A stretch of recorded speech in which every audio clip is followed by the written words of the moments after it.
नमस्कार, Bharat express MP digital में आपका स्वागत है। मैं हूं हरिशंकर कुमार। भोजपुरी में एक मशहूर कहावत है, न खेलब न खेले देव, खेलबे बिगाड़ब, जिसका मतलब है न खुद खेलेंगे न किसी को खेलने देंगे, बस खेल खराब करेंगे। मध्य प्रदेश के सियासी गलियारों में इस कहावत की आजकल खूब चर्चा हो रही है। सपा और कांग्रेस का गठबंधन टूटने के बाद सियासी गलियारों में कहा जा रहा है कि अखिलेश यादव मध्य प्रदेश में इसी कहावत को चरितार्थ करने में जुटे हैं। गठबंधन टूटने के बाद सपा उन सभी सीटों पर प्रत्याशी उतार रही है जहां 2018 में कांग्रेस और बीजेपी के बीच काफी टक्कर का मुकाबला हुआ था। सपा ने अब तक 29 सीटों पर प्रत्याशी घोषित कर दिए हैं। समाजवादी पार्टी मध्य प्रदेश में 50 सीटों पर चुनाव लड़ने की रणनीति पर काम कर रही है। 2018 में सपा को बिजावर सीट पर जीत मिली थी, जबकि 5 सीटों पर पार्टी दूसरे नंबर पर रही थी। इंडिया गठबंधन बनने के बाद सपा को कांग्रेस से समझौते की काफ़ी उम्मीदें थी। राजनीतिक जानकारों का मानना है कि सपा जिस तरह से पेंच फंसे सीटों पर उम्मीदवार उतार रही है, उससे कांग्रेस को कम से कम 10 सीटों का नुकसान हो सकता है। सपा की इस रणनीति से कांग्रेस की टेंशन बढ़ने की एक और वजह है। हाल ही में एक सर्वे आया था जिसमें दावा किया गया था कि मध्य प्रदेश का मुकाबला काफी करीबी रहने वाला है।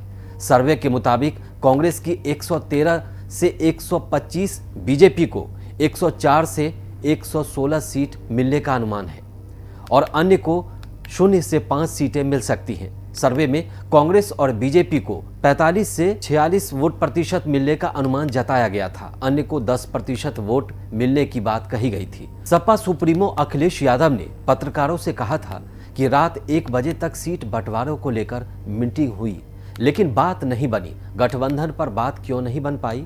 इस सवाल के जवाब में अखिलेश यादव ने कहा कि कांग्रेस से पूछिए, कांग्रेस को इसका जवाब देना चाहिए। सपा मध्य प्रदेश के 7 से 9 सीटों पर चुनाव लड़ना चाहती थी। इंडिया गठबंधन के कोऑर्डिनेशन कमेटी की बैठक में सपा के जावेद अली खान ने सीट को लेकर दावा भी ठोका था। खान का कहना था कि सपा मध्य प्रदेश में पिछले चुनाव में 1 सीटों पर जीत हासिल की थी, जबकि 5 पर दूसरे नंबर पर रही थी। सपा के दावे के बाद दोनों दलों के बीच गठबंधन को लेकर बातचीत भी शुरू हो गई थी, लेकिन इसी बीच कांग्रेस ने सपा के दावे वाली सीटों पर प्रत्याशी की घोषणा कर दी। कांग्रेस सूत्रों के मुताबिक सपा गठबंधन पर वीटो कांग्रेस का स्थानीय नेतृत्व को लगा कि स्थानीय नेतृत्व का तर्क था कि मध्य प्रदेश में सपा के पास मजबूत संगठन नहीं है। सपा दूसरी पार्टी से आए नेताओं के सहारे सीटों पर दावेदारी कर रही है। सूत्रों के मुताबिक कांग्रेस के स्थानीय नेतृत्व का यह भी कहना था कि अगर सपा को सीटें दी गईं तो दूसरे और दल समझौते को लेकर दबाव बनाएंगे। इन सीटों पर सबक सिखाने की रणनीति समाज पार्टी ने मध्य प्रदेश में अब तक 33 उम्मीदवार घोषित कर दिए हैं। पार्टी ने 5 यादव और 3 मुस्लिम उम्मीदवार मैदान में उतारे हैं। मध्य प्रदेश में निमाड़ और बुंदेलखंड में यादवों का दबदबा है, वहीं बुरहानपुर और भोपाल इलाके में मुस्लिम वोटरों का भी दबदबा है। आइए विस्तार से जानते हैं किन किन सीटों पर सपा कांग्रेस का खेल बिगाड़ सकती है। कटंगी, बालाघाट जिले की कटंगी सीट पर अभी कांग्रेस का कब्जा है। 2018 में कांग्रेस के तामलाल सहारे ने बीजेपी के केडी देशमुख को करीब 11,000 वोटों से हराया था। कटंगी सीट पर सबसे ज्यादा पवार समुदाय का दबदबा है। वर्तमान विधायक भी इसी समुदाय से आते हैं। जातीय समीकरण के लिहाज से देखा जाए तो इस विधानसभा में 55,000 पवार, 27,000 आदिवासी, 26,000 महार, 19,000 मरारवाली, 25,000 गोवारी, 10,000 धीमर कहार और 10,000 कलार वोटर है। सपा ने यहां से महेश सहारे को टिकट दिया था और उम्मीदवार बनाया था। सहारे 2013 में यहां से सपा के सिंबल पर चुनाव लड़ चुके हैं। उस वक्त उन्हें करीब 6700 वोट मिले थे। आपको बता दें कि सहारे इस बार यहां 10,000 के करीब वोट लाने में कामयाब हो जाते हैं तो कांग्रेस की सीट ये फंस सकती है। दूसरा मामला है सिरमौर का। रीवा जिले के सिरमौर सीट से सपा ने लक्ष्मण तिवारी को मैदान में उतारा है। तिवारी पहले बीजेपी में थे और पास के मऊगंज सीट से विधायक रह चुके हैं। 2018 में कांग्रेस को यहां से 13,000 वोटों से हार का सामना करना पड़ा था। बीजेपी ने सिटिंग विधायक दिव्यराज सिंह को फिर से उम्मीदवार बनाया है। सिरमौर ब्राह्मण बाहुल्य सीट है। यहां ब्राह्मण समुदाय की आबादी करीब 35% है। इसके बाद ओबीसी 20, दलित 17 और आदिवासी 18% मतदाता हैं। कांग्रेस का ये कभी अवैध किला कहा जाता था। कांग्रेस यहां किसी ब्राह्मण चेहरे को ही टिकट देने की तैयारी में है। सिरमौर सीट पर पिछले चुनाव में सपा को 11,000 से ज़्यादा वोट मिले थे। तिवारी के आने से यहां वोट बढ़ने की संभावना जताई जा रही है। सीधी मध्य प्रदेश की हाई प्रोफाइल सीट सीधी पर भी सपा ने उम्मीदवार उतार दिए हैं। सीधी सीट बीजेपी का गढ़ माना जाता है, लेकिन पार्टी ने सिटिंग विधायक केदार शुक्ला का इस बार टिकट काट दिया है। सीधी से सांसद रीति पाठक बीजेपी के उम्मीदवार हैं। पिछले चुनाव में कांग्रेस उम्मीदवार कमलेश्वर द्विवेदी को बीजेपी के केदार शुक्ला ने 18,000 वोटों से हराया था, लेकिन शुक्ला के बागी होने की वजह से कांग्रेस को यहां जीत की उम्मीद थी। सीधी सीट पर ब्राह्मण मतदाता ज्यादा हैं, लेकिन राजपूत 13%, गौर 13% और कोल 10% भी जीत हार में निर्णायक भूमिका निभाते हैं।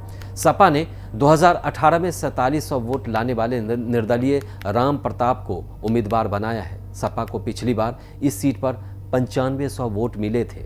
माना जा रहा है कि यहां करीबी मुकाबले में सपा के उम्मीदवार कांग्रेस को नुकसान पहुंचा सकते हैं। सिंगरौली विंध्य की सिंगरौली सीट पर अभी बीजेपी का कब्जा है। 2018 में बीजेपी के रामालू वैश्य ने कांग्रेस के रेणु शाह को करीब 4,000 वोटों से हराया था। सपा के शिखा सिंह को लगभग 4700 वोट मिले थे। सपा ने इस बार शिखा के पति ओम प्रकाश सिंह को यहां से उम्मीदवार बनाया है। सिंगरौली में बाहरी वोटर काफी दबदबा है। यहां यूपी और बिहार से आकर बसे लोगों की 21% आबादी है। इसके अलावा बेसबार समुदाय की आबादी 7% और साहू समाज की आबादी 8% है। कांग्रेस ने फिर से रेणु शाह को ही इस बार मैदान में उतारा है। बीजेपी ने अब तक यहां टिकट की घोषणा नहीं की है। हालांकि यहां किसी वैश्य के ही मैदान में उतरने की अटकलें हैं। भोपाल मध्य राजधानी की इस सीट पर अभी कांग्रेस का कब्जा है। सपा के सिंबल पर अगर समा तनवीर मुसलमानों के वोट ध्रुवीकरण में कामयाब हो जाते हैं तो आरिफ मसूद की मुश्किलें बढ़ सकती है। नरेला भोपाल की नरेला सीट पर लंबे वक्त से कांग्रेस को एक अदद जीत की उम्मीद है। कांग्रेस ने मंत्री विश्वास सारंग के खिलाफ यहां से मनोज शुक्ला को मैदान में उतारा है। सपा ने शमशूल हसन को नरेला सीट पर अपना उम्मीदवार घोषित किया है। सपा और कांग्रेस के बीच मध्य प्रदेश में समझौता न होने से अखिलेश यादव ने तल्ख टिप्पणी की है। अखिलेश ने कहा है कि हमारे लोगों से कांग्रेस की बात चल रही थी, लेकिन बीच में ही ये फैसला ले लिया गया। अखिलेश ने कहा कि इंडिया की बैठक में हमें यह समझ में आया था कि पूरे देश में बीजेपी के खिलाफ लड़ा जाएगा, लेकिन कांग्रेस प्रदेश के हिसाब से फैसला ले रही है। आपको हमारा ये वीडियो अच्छा लगा हो तो इसे लाइक जरूर करें और चैनल को सब्सक्राइब करें। देश और दुनिया की ताज़ा तरीन खबरों के लिए देखते रहिए भारत एक्सप्रेस डिजिटल।